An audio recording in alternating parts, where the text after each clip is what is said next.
Hi everyone, કેમ છો બધા? વરસાદ પડે છે, વરસાદની સિઝન છે, તો આપણા ઘરમાં ભજીયા ને મને એવું બને. ચલો આજે હું છે ને બટેકાવાળાનો પ્રોગ્રામ છે મારા ઘરે. ચલો મારા ઘરે હું જે બનાવું છું એ રેસીપી તમારી જોડે શેર કરું. તો ચલો સ્ટાર્ટ કરીએ.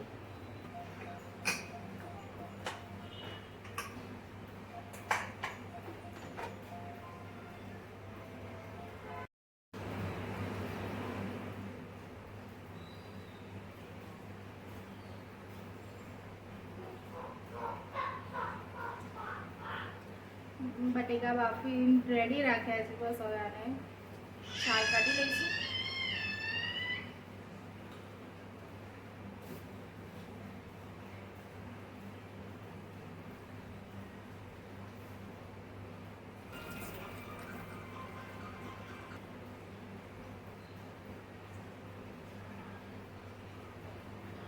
બટેકા છોલી લીધા છે ને હમણાં સરસ. હવે આપણે આમાં મસાલો કરીશું. મસાલા માટે આદુ મરચાં લીધા છે ને આવી રીતે આદુ મરચાં પેસ્ટ નથી કરવાની, બસ થોડા કચરા જ ગ્રાઇન્ડ કરવાના છે. તો આપણે આને ગ્રાઇન્ડ કરી લઈએ.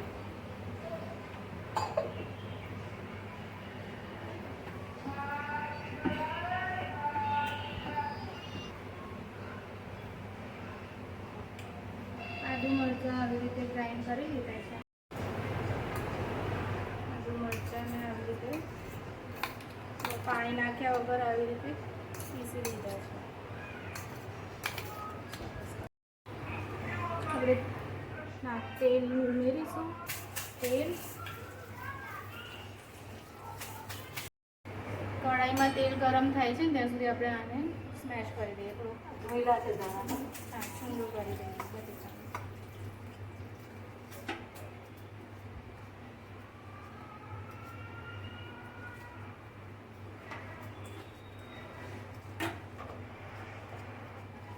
થઈ ગયું રેડી.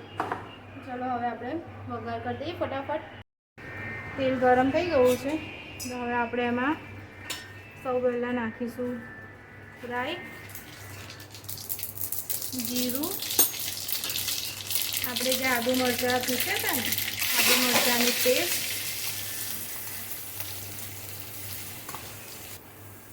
બટેકાવાળા એટલે એમાં કાજુ દ્રાક્ષ પણ આપણે ઉમેરતા હોઈએ છીએ, પણ છે ને મારા ઘરમાં કોઈને કાજુ દ્રાક્ષ નથી ભાવતા, એટલે હું આમાં કાજુ દ્રાક્ષ નથી નાખતી.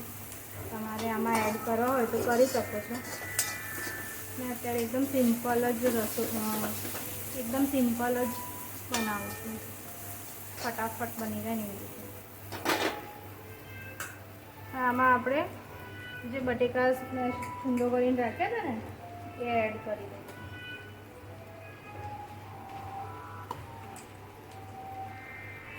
અરે હા, એક ઇન્ગ્રેડિયન્ટ તો હું ભૂલી ગઈ, અહીં સાઈડમાં નાખી દઉં છું. હા, મેઇન એકદમ મારી ફેવરેટ હિંગ.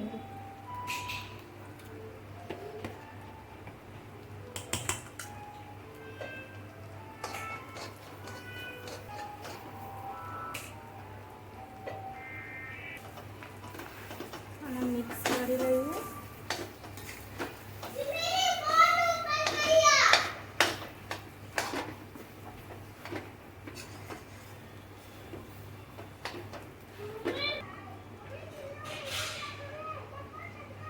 અકોર્ડિંગ ટુ યોર ટેસ્ટ તમે એડ કરી શકો છો. નિમક, લીંબુ,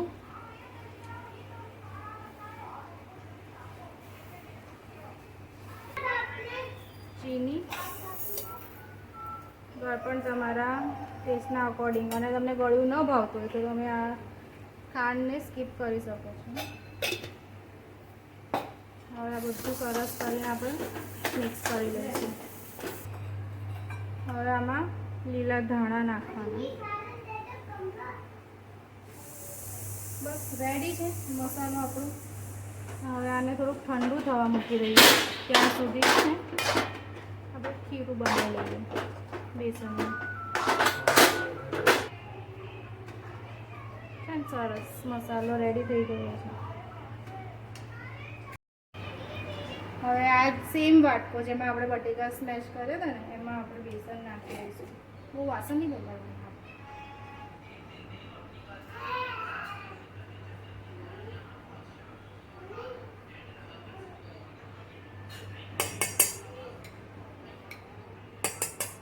અમે બેસન લઈ લીધું છે, એમાં આપણે નાખીશું.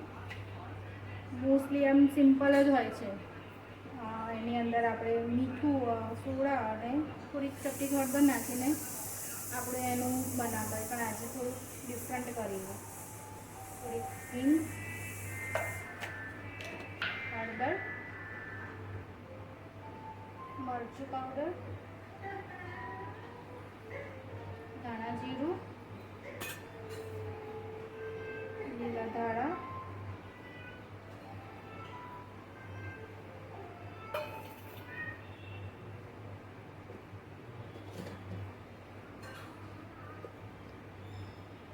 નિમક,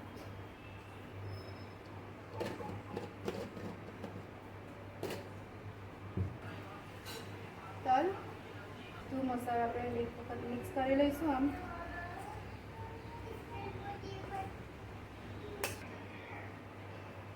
મિક્સ કરી દીધું. હવે આમાં પાણી નાખીને આપણે બેટર બનાવી દઈશું. થોડું થોડું કરીને જ એડ કરવાનું, નહીં તો પછી બહુ ઢીલું થઈ જાય. બીજું આપણે બહુ ઢીલું થઈ જશે. એક સાંભળી નાખીશું.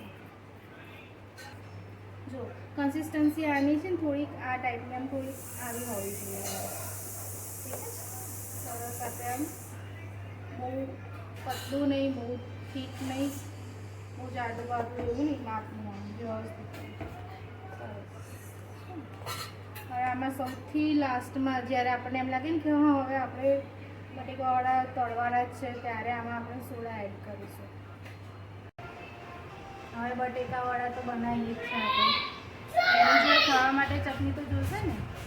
હવે યલો ચટણી મતલબ કે આપણે ગોટા સાથે યલો કઢી જે ખાઈએ છીએ ગળી, એ બનાવીએ. અહીંયા મેં દહીં લીધું છે ને,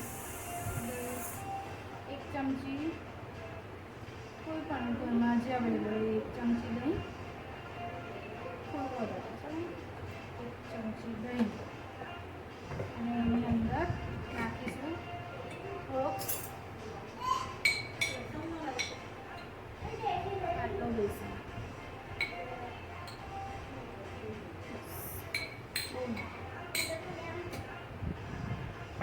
આને આપણે કરી લઈશું મિક્સ.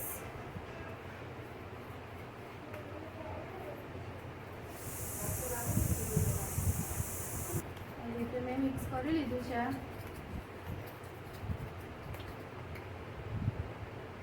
આની અંદર આપણે હળદર,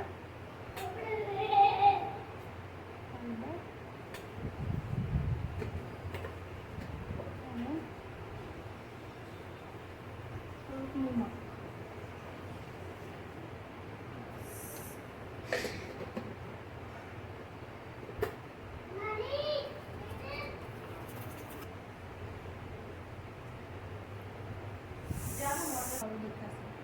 પાણી હવે વઘાર કરી લઈએ.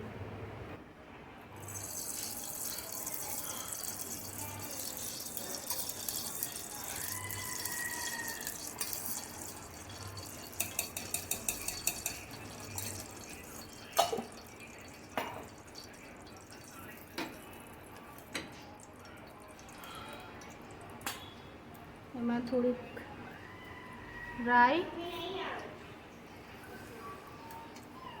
જીરું, હિંગ, લીલા મરચાં કટકા કરેલા, મીઠો લીમડો મિક્સ કરી લઈશું બધું. પછી આપણે જે ચટણીનું બેટર બનાવ્યું હતું ને દહીં નાખીને, એને આપણે આમાં એડ કરી દેવાનું.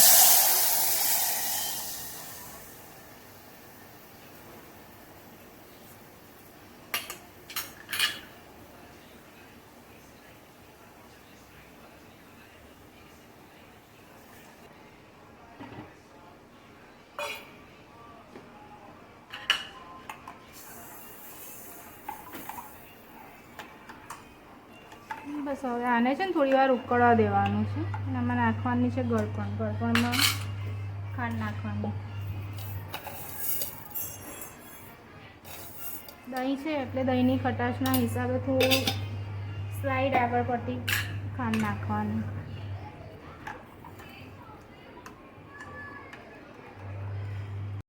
કઢી છે ને સરસ ઉકળી ગઈ છે. હવે આપણે ગેસ કરી દઈશું બંધ. રેડી.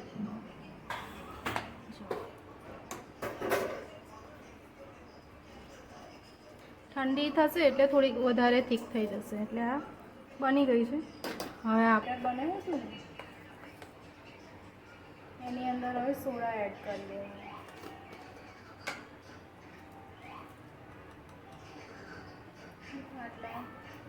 આટલી આ નાની ચમચી છે આ સાઈઝ. એટલે તમારે આટલી હથેળીમાં આવે એટલા સોડા આમાં એડ કરી દેવાનું.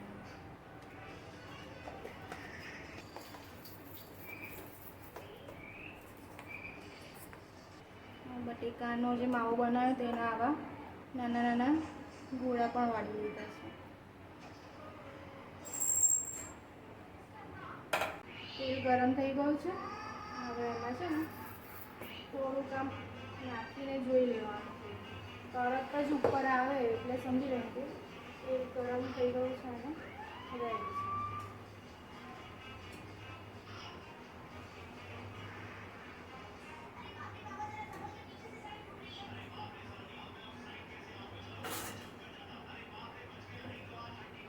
અને હવે આમાં ડીપ કરીને તળી લઈએ.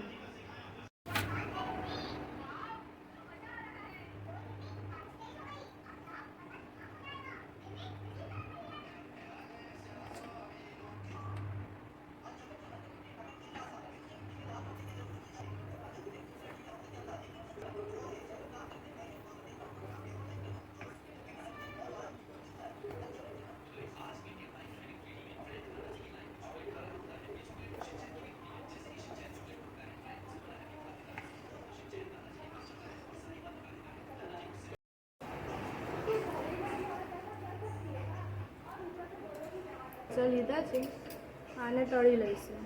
મરચાંને છે ને વચ્ચેથી આવી રીતે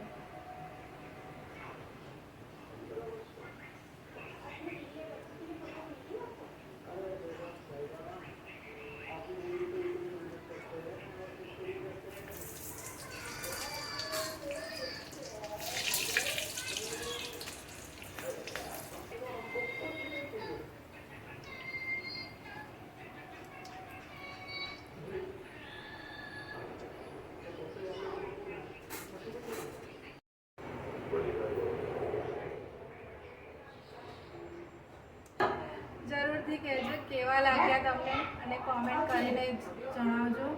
નેક્સ્ટ તમે શેના ઉપર વિડીયો જોવા માંગો છો જરૂરથી ટ્રાય કરીશ બનાવવાનું. ત્યાં સુધી બાય, ટેક કેર.